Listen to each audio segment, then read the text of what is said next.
better way to play player props or daily fantasy sports?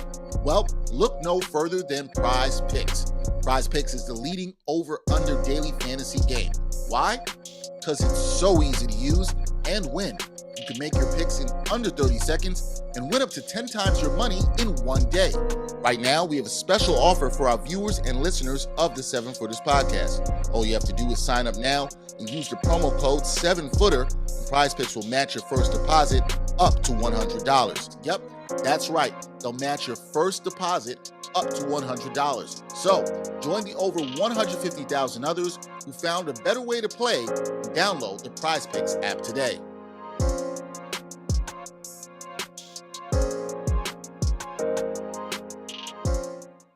Seven Footers crew. Oh man, I jam out every week to that Prize Picks, that beat. You jam out to the Prize Picks gambling. I swear to God, I'm not just putting a shameless plug in for our every Tuesday betting segment, but man, the crew behind the Props Network here has really taken it to the next level. Graphics, music, everything. I jam every single week. You jam hard. I feel you.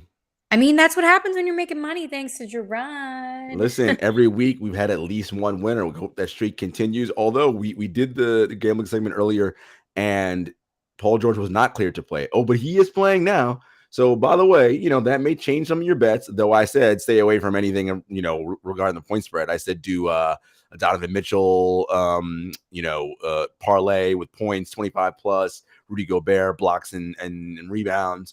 But, maybe if you're feeling froggy, you want to throw a little Paul George, 20-plus points. See what you get there.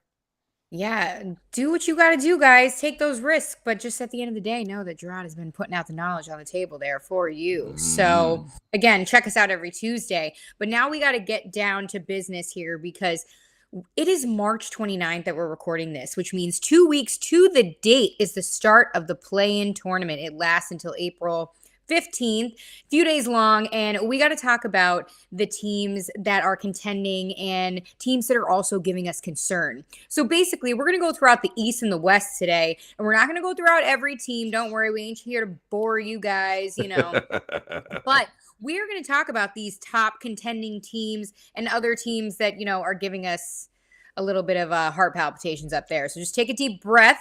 And this is how the ratings are going to go. Really, you guys know Jarod's going to spit some fire, but the ratings are going to go. We're not concerned. We're moderately concerned. And then straight up, the house is burning down.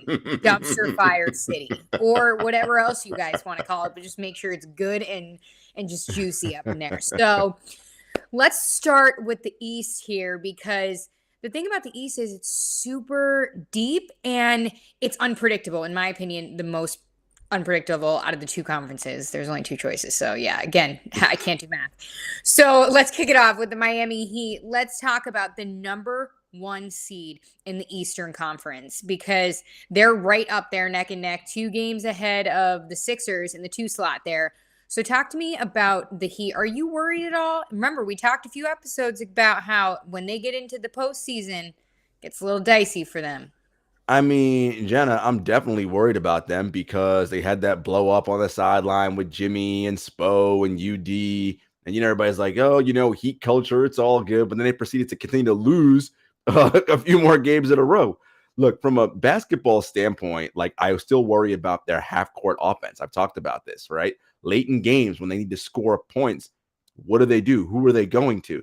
It seems that the Heat have 2 choices late in games that are close. It's either we have an all-defensive lineup or we have an all-offensive lineup. They don't have enough guys who are two-way, and that's a problem in the playoffs. So, I would say it's not quite houses burning down, but I'm a little bit more than moderately concerned about them because, again, they've kind of slipped the last several games, and I think that blow up between Spo and Jimmy and UD, while everybody's like, yo, Heat culture, that's how we do. We're all about accountability, but it's like, okay, I got you, but, that can kind of have things go a little froggy, especially when we're heading towards the playoffs.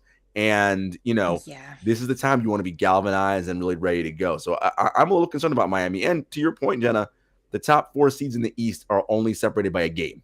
It's a game between first and fourth. So, Miami can tumble here and end up in the 4th spot. That is very true. And hey, if there is some type of chemistry issue, I mean, hey, the Heat pride themselves on that one. So definitely concerning. And UD, I mean, you catch those clips when he was telling Jimmy Butler he was going to whoop his ass? I mean, this is what I'm saying. Like, I just like that can't be good for morale heading into the postseason, regardless of like we're comfortable with that. That's how we do. I'm like, all right, we'll see. We'll see. All right. Let's move on and go down to the number 2 spot in the East there to the Sixers. I mean, again, you said the margins are really thin here. So do you think Joel Embiid, this is his time? He can carry this Sixers team far in the postseason? I mean, now that they have James Harden? You know, Jenna, for me with the Sixers, I'm moderately concerned about them because my issue is not so much Joel Embiid as much as it is, what's going to happen in terms of shooting late in games. Do they have enough floor spacing? Getting rid of Seth Curry in that Harden trade, I think is going to really hamper them. Furkan Korkmaz has not been great from 3 this year. Neither has Danny Green.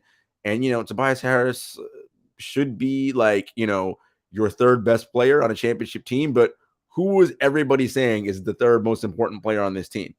A second-year guy in Tyrese Maxey. And it's not that Maxey isn't good, but if a guy the level of Harris, at least the level that he gets paid at, is not the person you're looking to for your solid number 3, I got concerns. And then, of course, there is the James Harden concern, right? Which we do know in the postseason, he has not played his best. Jenna, it's funny. I was looking at his numbers career-wise, his career averages in the regular season versus the postseason. And it's actually not what people think. As you know, everyone in the postseason, their efficiency drops a little bit and their numbers go down a little bit because they're playing against the best defenses. You don't get Orlando and Houston and Oklahoma City and Detroit and all these crap teams. You don't get to play them. Everybody you play is good, right? His dip in production is on par with what you would expect in the playoffs. So what it is for Harden is it's that in the big games, he often has his poorest outings. And then when a game is already decided and his team's down by 20 points, like 2 or 3 minutes to go, that's when he puts on like, a scoring barrage and gets numbers, but they're empty numbers because the team loses anyway.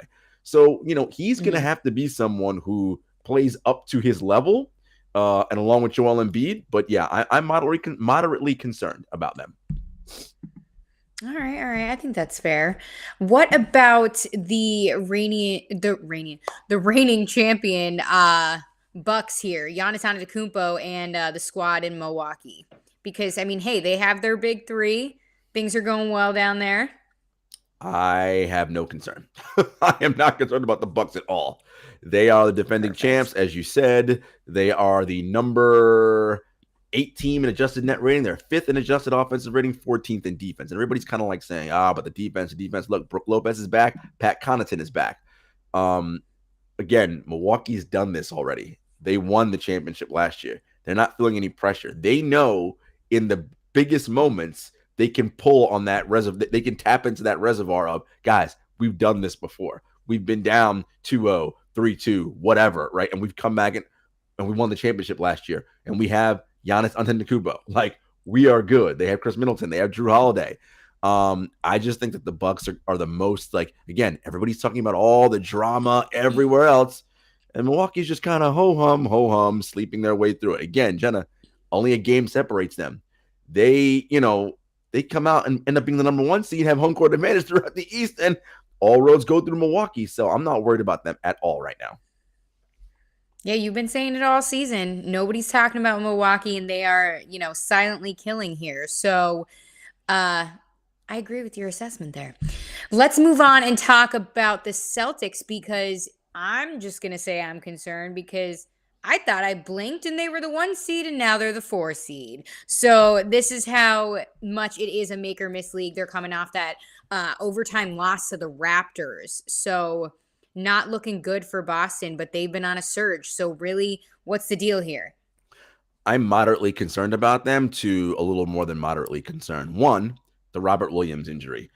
Time Lord has a torn meniscus, and he's going to be out for at least a few weeks, which is going to take them in through at least the first round of the playoffs. He's a big reason why they are the number 1 ranked defense and adjusted defensive rating. He's not there. That's rim protection. That's switchability. That's a problem, number one. Number two, a less discussed situation. Do we know why Jason Tatum, Jaylen Brown, and Al Horford were out and not in that game in Toronto on Friday? They were listed on the injury report. And when asked, the Celtics had no comment. Well, for all three? For all three. Jason Tatum has said publicly that he is vaccinated against the COVID-19 vaccine. Okay. Jaylen Brown has said that it's a personal choice for everybody. And once people start giving me it's the personal choice for everybody, that tells me you're not vaccinated. Because if you are, you'll just come out and say you are, right? When you start doing that whole other thing and you do your Aaron Rodgers and you say I'm immunized and use all other kinds of language that isn't what we asked you, that makes my antennas go off and be like, well, if you're vaccinated, just come out and say it. What are you hiding? So the reason why that matters, Jenna, is because the Raptors are now in the 6th spot. Let's say the Celtics finish 3rd. Well, that's 2 games in Toronto now. All of a sudden, what? 2, 3 of you guys can't play? Again, the Kyrie thing was what everybody talked about all season because New York City had a vaccine mandate in place. Boston had an exemption for athletes and performers. So, and other cities didn't have one. So nobody else had any questions about what was what. Now we start digging into those reports of teams that went to Toronto and figure out, why was so-and-so on the injury report for that game? And everybody kind of just brushed it aside. Okay, just keep your eyes on that. That is very interesting. I didn't even catch that one because you're right. I mean, so many people were talking about the Kyrie situation. So very interesting. We're going to keep an eye on these Celtics really closely there, and the Raptors, of course.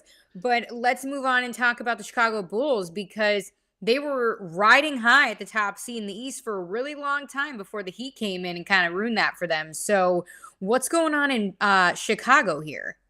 You know, Jenna, the injuries I think have caught up to them, and it doesn't look like Lonzo Ball is coming back in time for the playoffs, which that's a big key to their defense and their ball movement on offense, right? When they deploy that lineup with Caruso, Ball, Levine, DeRozan, right? Like that really, really helps them defensively, helps them with ball movement, spacing, and cutting. The Lonzo Ball loss will be big, and it's been a tough year for them. And DeMar's kind of fallen back to earth a little bit, through January or so, or mid-February, we're saying MVP candidate. He still may finish top 5 on people's ballots, but he's really kind of, falling off the pace a little bit here. And it's hard because it's a heavy load to carry to carry that burden all season. But, they're still an excellent team, still well coached by Billy Donovan. And right now they're the 5th seed. It would be Boston and Chicago. If it were to match up today, it wouldn't be a cakewalk for Boston, right? That would be a tough series. But, so for me, I have a moderate level of concern because of the Lonzo Ball injury.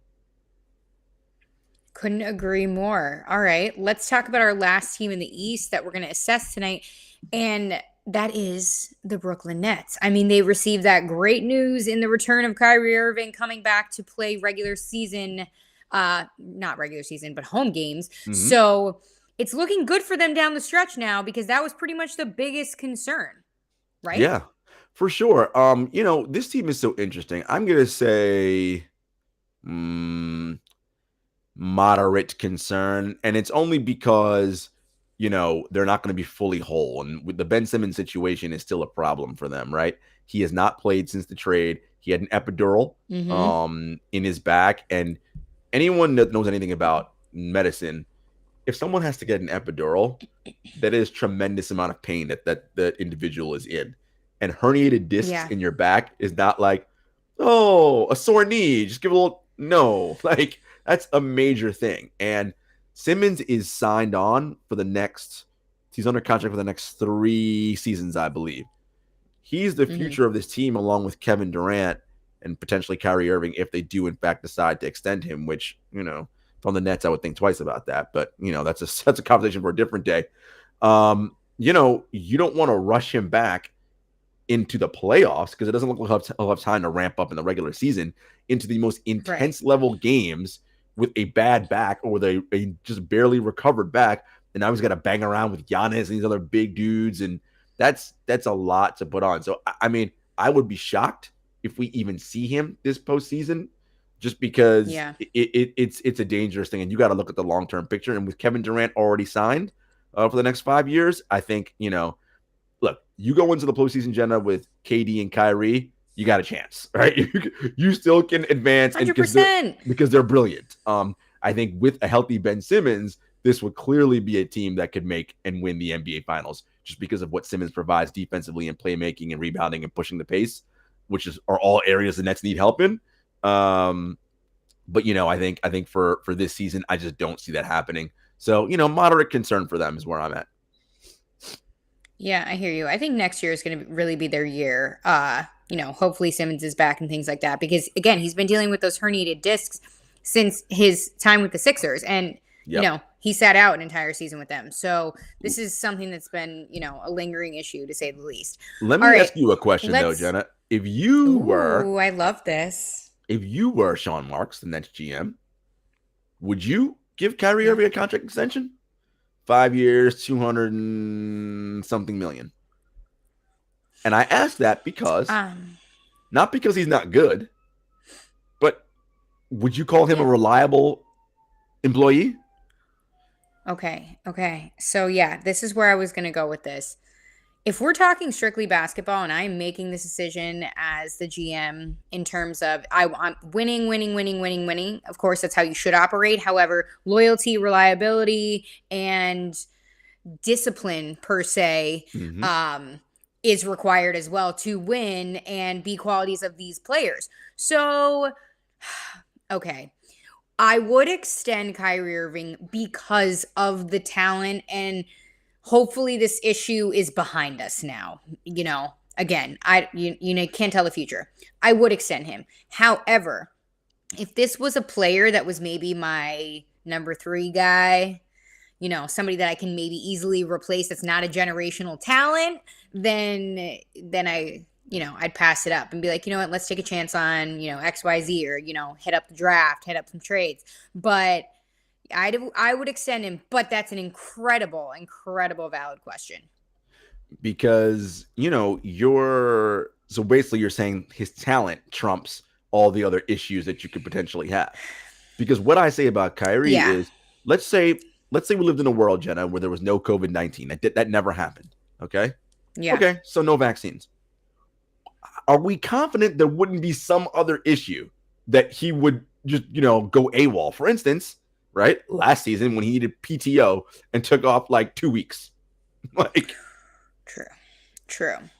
Here's the thing with Kyrie. Kyrie's going to do what Kyrie wants. We've learned that many times over. And that PTO incident is a great example. So there's a lot of factors to consider. I mean, again, the talent, just what he is. I mean, he's up there. I mean, no doubt. He's the one of the most skilled players to ever play in this game. The talent is, it is undeniable. There's no question there. My thing is just like, in his entire career, he's played more than 70 games in a season 3 times. And that was all before the age of 25 when he was in Cleveland. He hasn't played 70 games or more in years. And it's not just AWOL for COVID or PTO. Yeah. He often gets injured. There are a lot of factors here that I'm like, do the Nets want to tie it to KD, who, Achilles, and every year seems to have something that keeps him out for like 15 to 20 games. Kyrie, who it could be injury, it could be vaccine, it could be who knows what. Mm-hmm. That's a lot of unknowns to put your chips on the table for. No, big facts. But and the thing is too, it's hard as well because he also comes as that sort of package deal with KD. If we're really spitting all the facts, he brought everyone there. He just didn't show up to the party.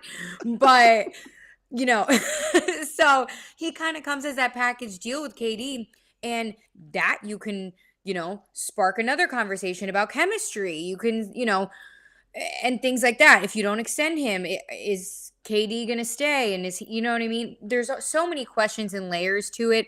But here's the thing. If I am the Nets and we're going to sit down with Kyrie and his agent and, really talk about the future and extending, this is something that all needs to be put on the table. And they need to say to him, listen, man, I don't know if we need to put something in your contract that's some sort of safety net for us. But we need to discuss, the fine print here because not to call you out, but like if you're going to miss call time. him out. Yeah. Yeah. Your PTO for this long. Like, how are you supposed to be a leader? How are people supposed to respect you if you're going to keep a history of this behavior? And again, you got to word that differently and lightly because you don't want to offend anyone. But, at the end of the day, you got to call a spade a spade. It's a lot of money and it's a lot of people's asses on the line. I'm with you 100%. Yeah, that's just a question. I was like, wonder what you do. Incredible question, though. Such a very great, insightful conversation that I wish we had more time for. But don't worry, I'm sure we'll argue with some people in a bar about it, with our masks on, of course. But let's shift gears and go to the West, where, in my opinion, isn't as deep, but the competition is steep, and there are a lot of big-name stars up in here. So let's kick it off and talk about the red-hot Phoenix Suns, because they are, just holding that number one spot by a mile at this point. And, I hate to say this, but they've been breezing, it seems. And Chris Paul is now back. So what's the deal? No Chris Paul, we still win. No Devin Booker, we still win. No DeAndre Ayton, we still win. The Suns are a machine, Jenna. They have been the best team in the NBA all season long. 61-14, number 1 in adjusted net rating, number 3 in adjusted offensive rating, number 3 in adjusted defensive rating. Look, man, they're letting y'all know that run to the finals last year, that was no fluke. AD, all right? We are legit and we're a good team. And everybody, those fringe guys, Mikal Bridges, Cam Johnson, they've all gotten better. And this is huge for them. Right now, if I'm the Suns, I have zero worry. What I would do is I would maybe think about how I'm going to rest some guys down the stretch. We still want to win all our games, but, we don't want to, no one's going to catch us. We're 9 games up on the second. There's not enough time. Even if we lose all 9, you can't catch us, right? Like, it won't work. We own the tiebreakers. There's not enough games left for the Suns to lose their number 1 spot. So I would say, and talk to the players, right? Like, what do you want to do? They're always going to want to play, but it's like, all right, but I want to rest you because the playoffs are what matters. And keep in mind, they have that week off right before the playoffs are, because they're not going to be in the play-in. And we're having some technical difficulties, folks. So hold on a second.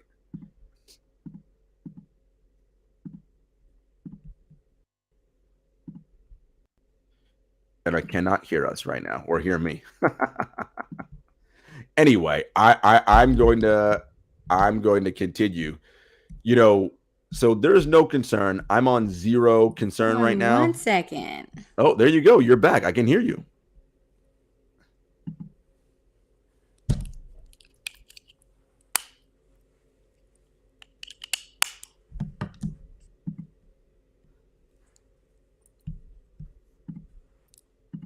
So the Suns, I'm not concerned about them. They're looking great.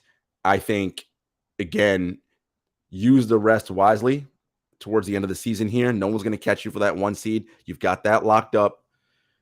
Figure out how best to have the guys sharp as they head towards the postseason, while also keeping in mind the rest that you need, because, this team, deserves is such an interesting phrase, but this team deserves the right to come back and have a chance to defend their Western Conference crown and go back to the finals this year, hopefully, with a chance to actually win the NBA finals. So we shall see what happens there. Jenna, are you back?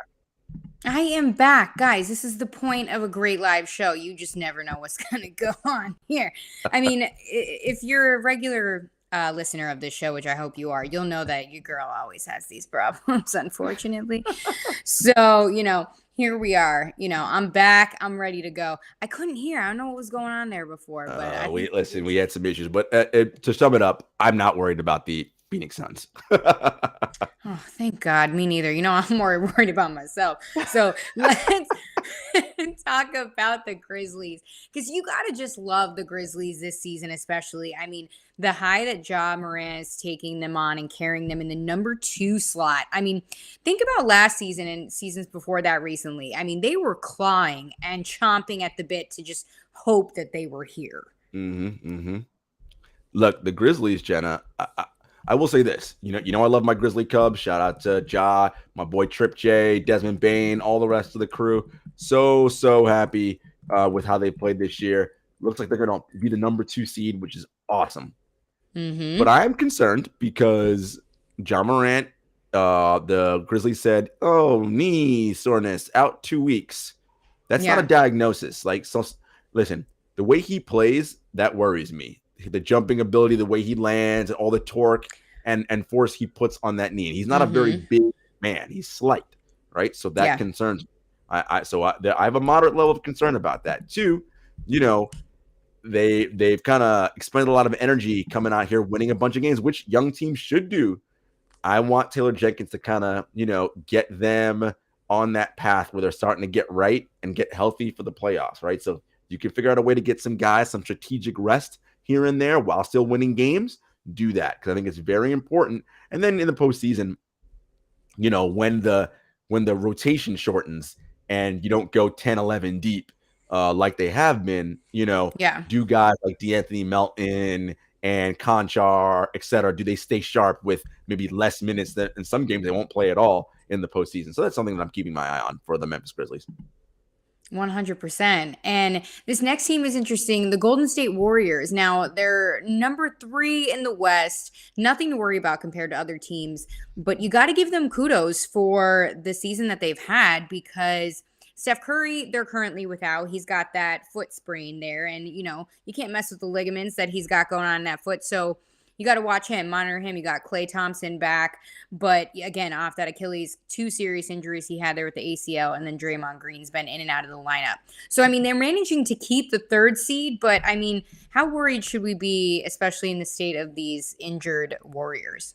I have more than moderate. The house isn't quite burning down, but I'm concerned. One, the Steph Curry injury, as you mentioned. Two, look, they're in the 3rd spot, Jenna, 13, but they're only 13 and a half back of the 1st, so they're not catching Phoenix. They're probably not going to catch Memphis either because they're 5 games behind Memphis right now. Jenna, they might not hold off Dallas. They're only 2 games up on the Mavericks, and Dallas is a wild card too. Steph is out. And Draymond has not played well since he returned from the disc injury in the back. Look, this is a team, I've said it before many times. They have a lot of miles on the bodies of those big 3, okay? They've played deep into June for, 5, 6 seasons, right? That wears on you, okay? So I have some concern about this team right now. And if I'm a Warriors fan, I'm really keeping my eye on things. And look, I love Kuminga and Moody and Jordan Poole and the young guys. But, man, we talking playoffs now. There's a whole different ball game. You ain't going to catch anybody up by surprise with your little fancy back cuts and your extra back screens and all that. The team's going to have you scouted. They know what's coming. What's your counter? What's your 3rd move, right? And if Steph and Draymond are not Steph and Draymond, they have no shot. 100%. They need this big 3 at a healthy 100%. And Klay Thompson is still riling back from that. And this is his first playoff experience since that. So it is a little weary there. And also another note about Steph Curry, the foot sprain right above the foot are those ankles. And we know how Steph is with the ankles. Just something to keep an eye on. Something to keep an eye on. 100%. All right, let's move on and talk about these Dallas Mavericks that we've been mentioning pretty much all episode because they are giving everyone trouble at this point. Yeah, I have no concern right now, Jenna. They may catch the Warriors for that 3rd seed. They look like either way, whether they catch the Warriors or not, it's likely that they're going to have, although they have to hold up the Jazz. The Jazz are the 4th seed, or the 5 seed, excuse me. Then that would be a hell of a matchup. Jazz versus Mavericks. That's what it would be right now. 4 versus 5. With right now Dallas having home court advantage. Woo! Luka's playing well. He's playing like an MVP level player. First team All NBA level guy, really since the turn of the calendar. They're playing defense. Jason Kidd's got them guarding. I still think that they're, who's that secondary guy, right? And when shots are not falling. It's a lot of Dorian Finney-Smith and Jalen Brunson and, Spencer Dinwiddie has been a huge pickup for them, and he's going to be big time. He has playoff experience, so it'll be interesting to see, how much they lean on him in the postseason. But, look, this Dallas team, they're good, and they're going to be ready to see, okay, we're going to advance past round 1. We're ready to make that next step. So it'll be interesting to see. But I have, little to no concern about the Mavericks. Yeah, and this Dallas team too has been they've they need a push in the postseason. You know how they always get halted too, like the next team we're Mhm. about to talk about, the Jazz. But again, Jason Kidd does have these Mavs playing great defense. Love to see it. Let's talk about the Utah Jazz because I feel like for some reason they are the ghost that haunts me in the playoffs. And I'm not even on the Jazz, like huge Jazz fan, but they are the ghost that haunts me. And I just wonder if that weighs on my boy D Mitch. They're the ghost that haunts themselves. I mean, look, the Jazz, look, this is, so in terms of concern level, house burning down, okay? Whew. Because this is, if they fail to advance to the conference finals this season, it's going to be time to blow that whole thing up because something is not working over there. You know, we talk about Rudy Gobert being the anchor of that defense, and Rudy's excellent. But when teams decide to go 5 out and the Jazz and their weak perimeter defenders get blown by, Rudy has to cover for them in the paint and also race back out to cover 3-pointers. He can't be in the paint and on the wing at the same time. He can only be in one place at a time. And the Jazz perimeter defenders do not offer enough resistance at the point of attack. That's a problem. And when your entire defense in your team is committed to a guy like Rudy, who is not a super plus offensively, and he has to be on the floor for your defense or else it'll crater, it makes beating you almost easy once you have the personnel. Once you can go 5 out, it's like, okay, we can beat this team. And this is where we're at with the Jazz right now. And it's tough. It really, really is tough. And, you know, I'm watching this team, Jenna, and look, if let's say the seedings hold and it's Dallas versus Utah, how many times do you think Luka is going to call for Rudy on that switch in the pick and roll and go at him every time? He's either going to score or get fouled. So, I mean, that's good, right? That's going to happen just about every time because as good as Rudy is defensively, getting Luka at the top of the key, no. That ain't going to work. That's not happening. Not to mention, this Jazz team relies extremely heavy on Gobert. I mean, almost too much. You know what I mean? That's their whole defense. When he's off the floor, they are atrocious on defense. Atrocious. You know, and we've heard all the rumors about Donovan and Rudy. What's their relationship like? Yada, yada. Look, again, they flame out this year. Don't be surprised if one of them asks out, and then what do the Jazz do, right? Do you trade Rudy or do you trade Donovan? Because the question is, if you're the Jazz and you move one of them, you need to get back the most you can get back in return. Who on the trade market would command more value? Right. This is more of a after the postseason conversation, but if you really want to sum it up, the Jazz kind of put all their eggs in a Mitchell basket. So I could see them giving up the defensive player of the year there in Gobert, and then But what are they he getting goes back on in the return? move to a title team. So yeah, We'll that's see. going to be interesting to say the least. But yeah, their back is definitely against the wall. So I think they're going to have an interesting offseason pending on how the postseason works there for them. Last but not least, let's talk about these Denver Nuggets. And I like to call them little wild card Denver Nuggets because, I mean, right now there's one man carrying this team on his back, and we have some stars that are lingering in the shadows and maybe back. We don't know. And I'm talking about Michael Porter Jr., Jamal Murray, and we're talking about coming back from significant injuries in ACL and a back. So talk to me about this team, because for me, I'm running out the house because it's burning. For the Jazz, Jenna, you know, the Nuggets, my fear for them is that, you know, God, Nikola Jokic had to carry such a load all season long. And, you know, Is he going to be worn out come the postseason because of carrying this team? And there's still no guarantee that Murray or Michael Porter Jr. comes back. It looks like Porter Jr. is the closest to coming back. I saw a video of him on the floor the other day, working out, shooting. They're both shooting, but, you know, shooting pregame is different than banging around in the playoffs and people like running you through hard screens and all that, running and jumping up and down, right? So we shall see. Look, if Porter Jr. comes back, that'll be big because that's an outlet for Nikola Jokic. So if he's getting doubled and he makes, you know, he's the best passing big maybe ever in the history of basketball, he's going to find Porter Jr., get him some open shots. And if Porter can come back and play at the level he played at, not at the beginning of this season, but when he played at last season, Yeah. That's going to be a huge weight off of Jokic's shoulders. So right now, my concern is just more like, I want to wait and see and just see what's going to happen. But it would be a shame to, waste this season, potentially another MVP season for Nikola Jokic. But injuries are part of the game. It happens. That is very true. That is why this league is so interesting. And it is a make or miss league, as we like to say it. And hey, I mean, this is it. We're in the home stretch here. 2 weeks out from the play-in tournament, and then the playoffs kick off the day after the play-in tournament closes. So it's going to get good, guys. You want to stay with your girl and your guy over here at 7 Footers Podcast. No doubt, guys. And as always, you know where to find us. Apple Podcasts, Spotify, YouTube, Stitcher, SoundCloud, all that at 7 Footers Pod on Twitter, at 7 Footers Podcast on Instagram, at JS Hector, at Gentleman Selly. And until next week, peace.